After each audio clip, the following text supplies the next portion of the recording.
criminal cyber gang has stolen as much as $1 billion from over 100 financial institutions over the past 2 years.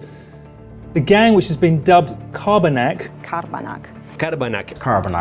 The authors of the report call it the great bank robbery of the modern era. Their ultimate goal was to steal as much money as possible, and they largely accomplished that.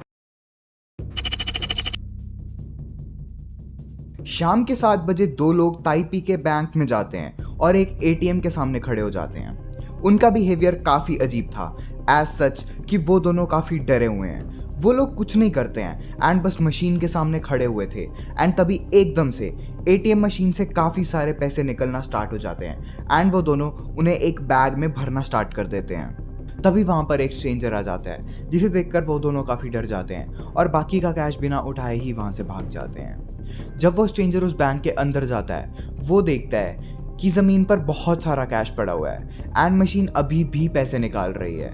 उसको कोई भी idea नहीं था कि वो world की one of the biggest heist का part बन चुका है, who stole around $1 billion and the mastermind behind this heist was known as the Carbanak group.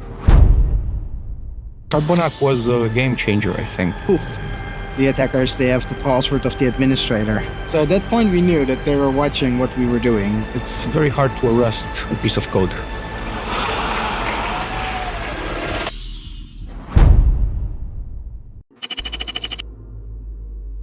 कैस्पर्स्की lab, जो कि रशिया की one of the biggest cyber security और antivirus company है, उनको रात को 12 बजे एक कॉल आता है। ये कॉल था रशिया के बिगेस्ट बैंक के एक एम्प्लॉय का। वो इतना डरा हुआ था कि वो फ़ोन पे कुछ भी रिवील नहीं करना चाहता था। उसको ये लग रहा था कि उसका फ़ोन और ईमेल्स हैक्ड हैं और कोई उनकी बातें सुन रहा है। इसलिए ही इंसिस्टेड कि उनको पर्सनल में एक मीटिंग करनी चाहिए। टर्न्स आउट कि बैंक का domain controller was hacked and it was sending sensitive data to unknown servers located in China. So domain controller basically किसी भी बिजनेस का मोस्ट इंपॉर्टेंट पार्ट होता है।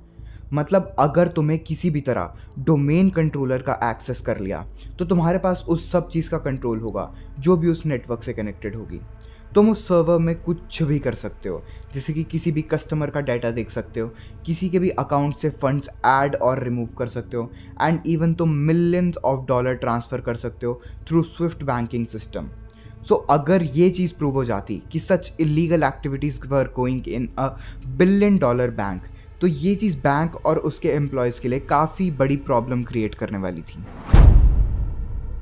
जब कैस्पर्स्की को ये पता चला, then they started their investigation and they analysed कि बैंक के सभी फ़ोन्स और कंप्यूटर्स एक इंटरनल बैंकिंग नेटवर्क से कनेक्टेड है and at first they didn't find anything suspicious. However some of the computers had screen sharing software VNC installed in them and जब bank employee से ये question किया गया कि ये सॉफ्टवेयर किसने इंस्टॉल किया है, then they had no idea about it.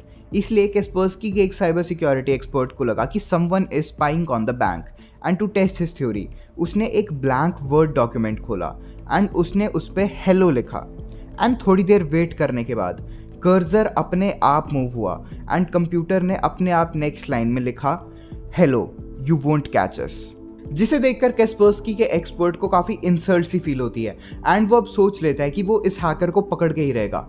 लेकिन मेन क्वेश्चन अभी भी यही था कि हैकर के पास बैंक के डोमेन का एक्सेस आया कहाँ से।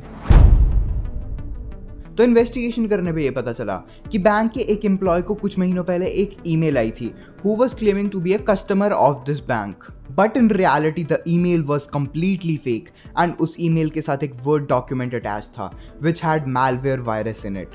जब बैंकर ने वो फाइल अपने कंप्यूटर में डाउनलोड करी तो मैलवेयर एक्टिवेटेड इटसेल्फ एंड उसने VNC, जो कि एक स्क्रीन शेयरिंग सॉफ्टवेयर था, वो इंस्टॉल कर दिया बिना यूज़र की नॉलेज के। इस टाइप के फ्रॉड को फिशिंग अटैक या फिर स्फीयर फिशिंग अटैक कहते हैं। Hackers try to look like a real person by creating fake emails, and these emails have infected file attached to them like Word, PowerPoint and even image and videos. जब उन्होंने एक PC को infect कर दिया होता है तब वो उस पीसी को कंट्रोल कर सकते हैं एंड उसकी सभी एक्टिविटीज़ देख सकते हैं।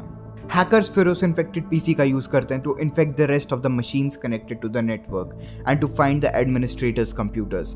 हैकर्स एडमिन का पीसी स्लो कर देते हैं बैकग्राउंड में काफ़ी सारे ऐप्स और टैब्स खोलकर, इस होप में कि वो आईटी सपोर्ट को कांटेक्ट करेंगे to fix the computers, and बिल्कुल एग्जैक्टली ऐसा ही होता है। जब आईटी सपोर्ट उस पीसी को ठीक करने के लिए आते हैं तब वो एडमिन का पासवर्ड डालते हैं and he tried to fix things, लेकिन उसे कोई भी आइडिया नहीं था कि हैकर ये सब देख रहा है and now they have compromise the security of the entire bank. Hackers के पास एडमिन का पासवर्ड था एंड वो लोग एडमिन के अकाउंट में लॉगिन करके बाकी के बैंक के नेटवर्क को इन्फेक्ट कर पा रहे थे। They would spy on the bank employees for months to see how they operated and what are their protocols. जब उनके पास सारी इन्फॉर्मेशन थी जितनी भी उन्हें चाहिए थी, then the biggest heist of the century started. Hackers total 3 method use करते थे टू स्टील द मनी।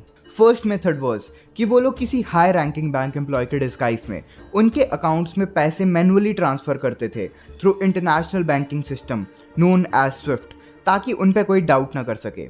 वो लोग बैंक के ई पेमेंट सिस्टम से अपने अकाउंट में पैसे डालते थे, फिर उन पैसों को किसी और अलग अलग अकाउंट्स में ट्रांसफ़र करते थे which were mostly located in China, and इसके बाद उन अकाउंट्स को एटीएम में जाकर खाली कर दिया जाता था by the group of people known as the money mules. Second method was kind of a Hollywood style. अब जैसे कि हैकर्स के पास बैंक का एक्सेस था, इसीलिए they were able to remotely control the ATM, जिससे कि वो मशीन्स अपने आप पैसे को बाहर निकालना शुरू कर देती थी। एंड मोस्टली ये एटीएम्स किसी रिमोट जगह पे लोकेटेड होते थे, एंड जैसे ही उस मशीन से सारे पैसे बाहर आ जाते थे तब मनी म्यूल्स आकर उन पैसों को कलेक्ट कर लेते थे। थर्ड मेथड वाज कि वो लोग उन अकाउंट्स को टारगेट करते थे which had very low amount of money in them. Firstly they would inflate the account and then pocket the difference, but ये प्रोसीजर काफ़ी मेस्ड अप था। एक बार हैकर्स ने गलती से किसी बुजुर्ग रशियन आदमी के अकाउंट में पूरे $10 मिलियन क्रेडिट कर दिए थे। लकी फॉर द हैकर्स की बैंक को लगा कि it was a mistake from there and and no investigation was started. Even though experts को पता था कि how hackers are infecting the bank, उनको कोई भी लीड नहीं मिल पा रही थी। They were not able to trace कि आखिर वो $9 मिलियन गए कहाँ पर, and the case was put in hold for 2 weeks. Eugene कैस्पर्स्की, जो कि कैस्पर्स्की लैब्स का CEO था, वो एक साइबर सिक्योरिटी कॉन्फ्रेंस अटेंड करने जाता है सिंगापुर में, और वहाँ पर वो कार्बोनिक ग्रुप के साथ अपना एक्सपीरियंस शेयर करता है। तब वहाँ पर उसको ये पता चलता है कि ये सेम केस बस रशिया में ही नहीं हुआ है। Europol, European Union law enforcement agencies, उनके पास भी ऐसे सेम केस रजिस्टर हुए थे, and then this decided to team up with the banks जिनके साथ कार्बोनिक ग्रुप ने स्कैम किया है।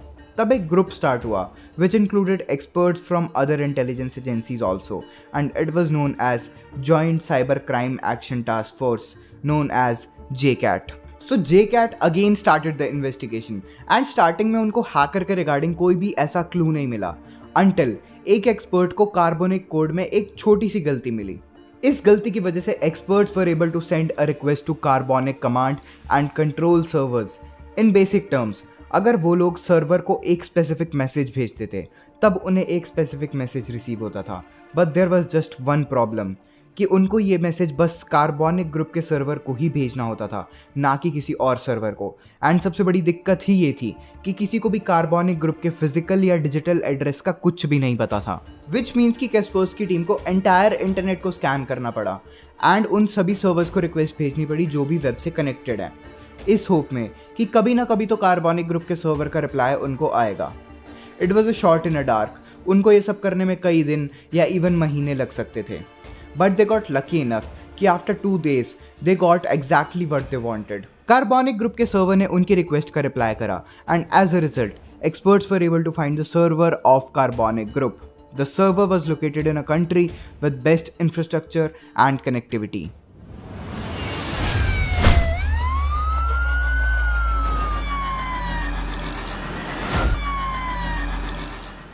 नेदरलैंड। जब डच पुलिस को पता चला कि सर्वर नीदरलैंड में लोकेटेड है, तो उन्होंने सर्वर को सिक्योर करा एंड एक्सपर्ट्स को बुलाया इन्वेस्टिगेशन के लिए। एंड जब उन्होंने इस सर्वर के कमांड और कंट्रोल को एनालाइज किया, तब उन्हें कार्बोनिक ग्रुप के असली टारगेट के बारे में पता चला।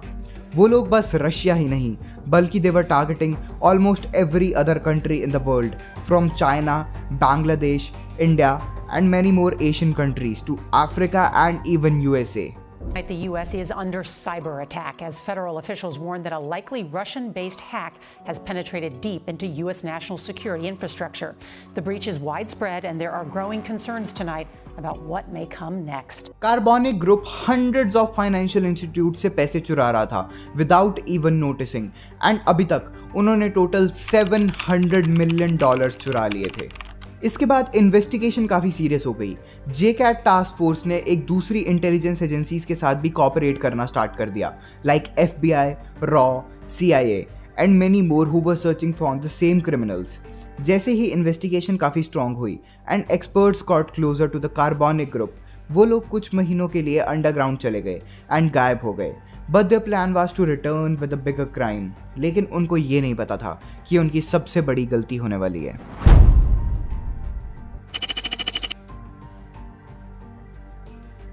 Carbonic group was again back in business, लेकिन इस बार जो दो बनी म्यूल्स थे वो काफ़ी इनएक्सपीरियंस्ड और न्यू टू द बिजनेस थे, जिनकी वजह से एक हाइस्ट के time they caused a lot of problem. जब वो लोग ATM से पैसे निकाल रहे थे तब वहाँ पर एक लोकल आदमी आ जाता है, जिसे देखकर वो लोग नर्वस हो जाते हैं और वहाँ से भाग जाते हैं, लेकिन वो ATM में $60,000 भूल जाते हैं।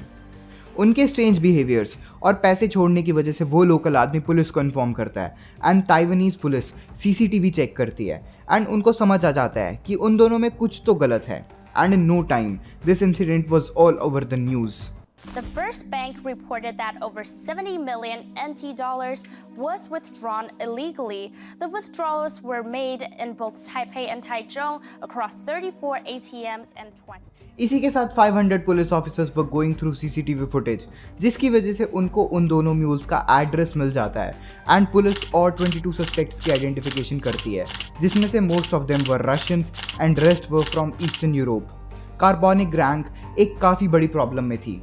22 में से 19 सस्पेक्ट्स कंट्री छोड़ के भाग गए थे, लेकिन उसमें से 3 सस्पेक्ट्स अभी भी ताइवान में थे, जहां पर पुलिस उन्हें ढूंढ रही थी and they had millions of dollars worth of cash with them. उन 3 में से एक सस्पेक्ट का नाम था एंड्रेस पगोडोव्स। वो इस पूरे ऑपरेशन का लीडर था। जैसे ही उसने अपना चेहरा नेशनल टीवी में देखा, उसने ये डिसाइड किया कि वो इस ऑपरेशन से सारे लिंक खत्म कर देगा एंड वो एक माउंटेनियस एरिया में चले जाता है with 2 bags full of cash and उनको वहाँ पर छुपा देता है and he further decided to travel and run from the police. बाकी 2 सस्पेक्ट्स अभी भी ताइपे में ही थे and they decided to store their part of money in a luggage locker in a train station and कुछ ही घंटों बाद वो लोग वापस आते हैं एंड उन बैग्स को लेकर एक होटल में चले जाते हैं, लेकिन उनको ये नहीं पता था कि पुलिस उन पर CCTV के थ्रू नज़र रख रही है।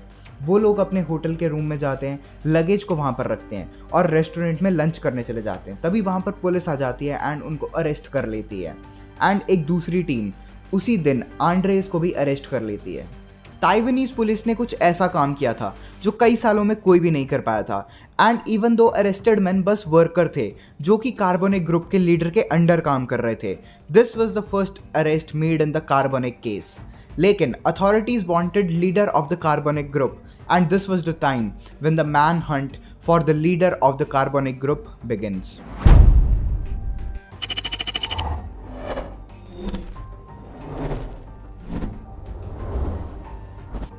Spanish authorities were investigating a criminal organization जो कि स्पेन में मनी लॉन्ड्रिंग का काम कर रही थी। With the help of Interpol, Spanish police को ये पता लग गया था कि who was delivering the money that was being laundered and who were their clients. Local के नेटवर्क से पुलिस को ये पता चला कि one of the client of the money laundering activities was Ukrainian computer specialist known as Denis K. Investigation में ये पता चला कि he had links to Russian and Moldovan mafia and उसने उनके लिए काफ़ी ज़्यादा साइबर अटैक्स करे हैं एंड उनका ये स्कैंडल 2013 से चला आ रहा है। माफिया डेनिस को मनी म्यूल्स प्रोवाइड करती थी एंड वो अपना 40% profit in eastern European criminal organisations को देता था। 2018 में डेनिस के एंड उसकी टीम के 3 और लोगों को एलिसांटे सिटी में अरेस्ट किया गया। जब उनकी प्रॉपर्टी में रेड पड़ी तब पुलिस को वहाँ पर हज़ारों के हिसाब से बॉक्स मिले with full of gold and diamonds, different luxury cars like BMW, Lamborghini, Rolls Royce and 15,000 bitcoins जिनकी वैल्यू उस टाइम पे अराउंड $150 million थी।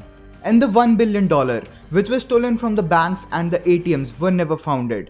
अगर आज की डेट के हिसाब से देखा जाए तो इस सब की वैल्यूएशन अराउंड 50,000 करोड़ है।